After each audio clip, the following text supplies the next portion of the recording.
Hundreds gathered at a candlelit rally in Yangon on Saturday in a peaceful protest which defied the 8 p.m. curfew imposed by the military junta. The crowd sang songs and arranged candles around a red banner with RIP written in white. Earlier, security forces killed at least 12 people by shooting live ammunition at demonstrators. Thousands of protesters, many of them teachers and university students, held a rally Saturday in Mandalay, where at least 4 deaths were reported. Other deaths were reported in south-central Myanmar and in a suburb of Yangon, the country's largest city. The February 1st coup reversed years of slow progress toward democracy in Myanmar, which for 5 decades had languished under strict military rule that led to international isolation and sanctions.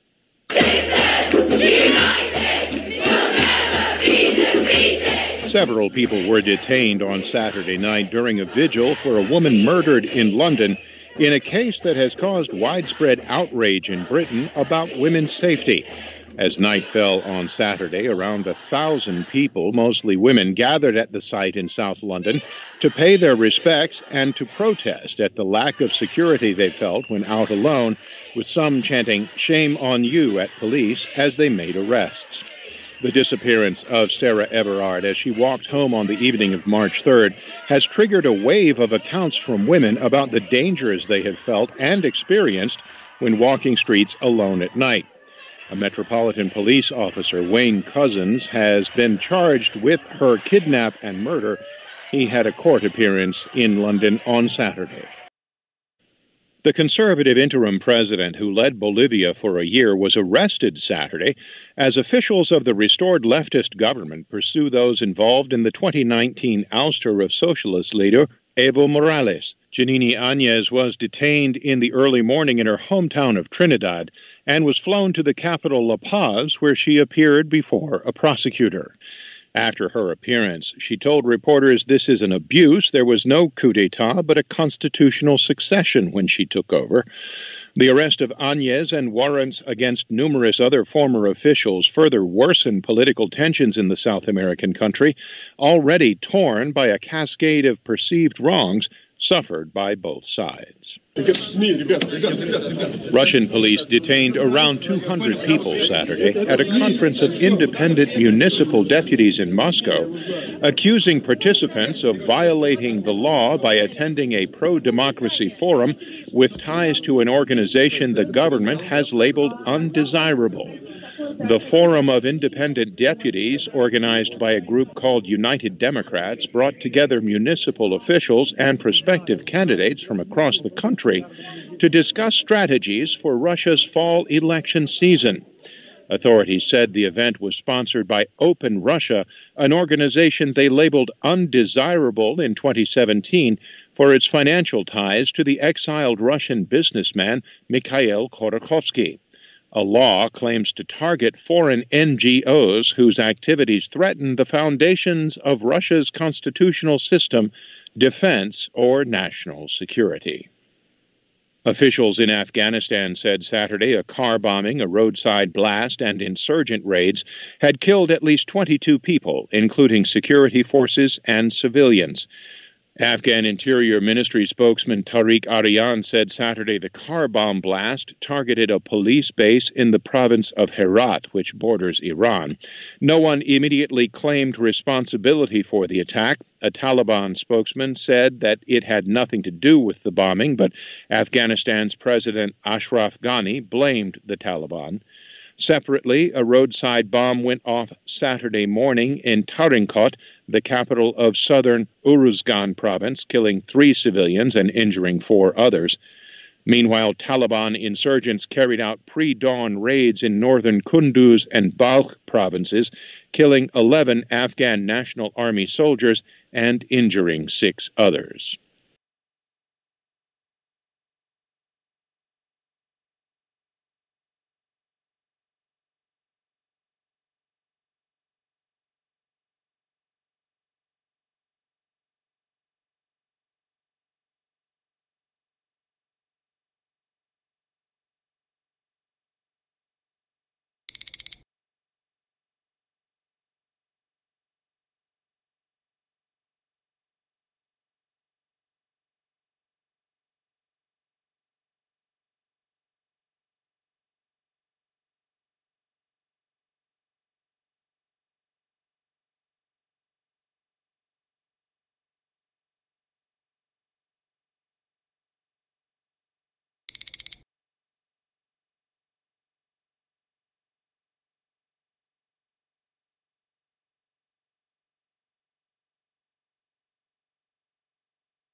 Hi, thank you for watching.